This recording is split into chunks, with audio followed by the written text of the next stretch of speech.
સુરતમાં છેલ્લા 2 દિવસથી વરસી રહેલા ભારે વરસાદને કારણે કાપોદ્રા વિસ્તારના બાપા સીતારામ આવાસમાં પાણી ભરાઈ ગયા હતા, જ્યાં ધારાસભ્ય કુમાર કાનાણીએ તાત્કાલિક ધોરણે પહોંચી રાહત કામગીરી હાથ ધરી હતી। આવાસમાં 6 થી 7 ફૂટ જેટલું પાણી ભરાઈ જતા લોકોના ઘરોમાં પાણી ઘૂસી ગયા હતા। ધારાસભ્ય અને તેમની ટીમે સવારથી જ વહીવટીતંત્રના અધિકારીઓને બોલાવીને પાણીનો નિકાલ કરાવ્યો હતો અને ત્યારબાદ વિસ્તારમાં સાફ સફાઈ અભિયાન પણ હાથ ધર્યું હતું।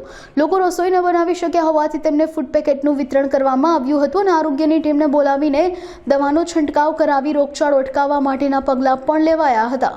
કુમાર કાનાણીએ ખાતરી આપી હતી કે પાણીના ભરાવાને કારણે સર્જાયેલી તમામ સમસ્યાઓનો નિકાલ કરીને વ્યવસ્થિત સુવિધા પૂરી પાડવામાં આવી છે। આ એલએસ રોડ ઉપર બાપા સીતારામ આવાસ મારો વિસ્તાર છે।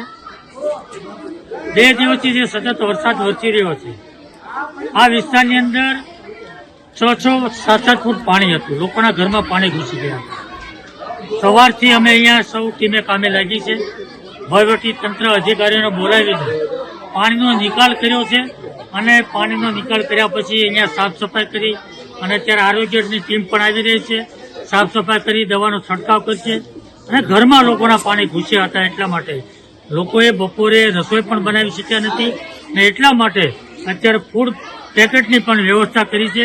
અત્યારે બધાને ફૂડ પેકેટ આપીશું અને બધા લોકો એ ફૂડ પેકેટ નો આરોગશે અને આજે જે કંઈ પાણીનો ભરાવો થયો હતો એ તમામ પ્રકારનો નિકાલ કરી અને વ્યવસ્થિત વ્યવસ્થા કરી આપી છે।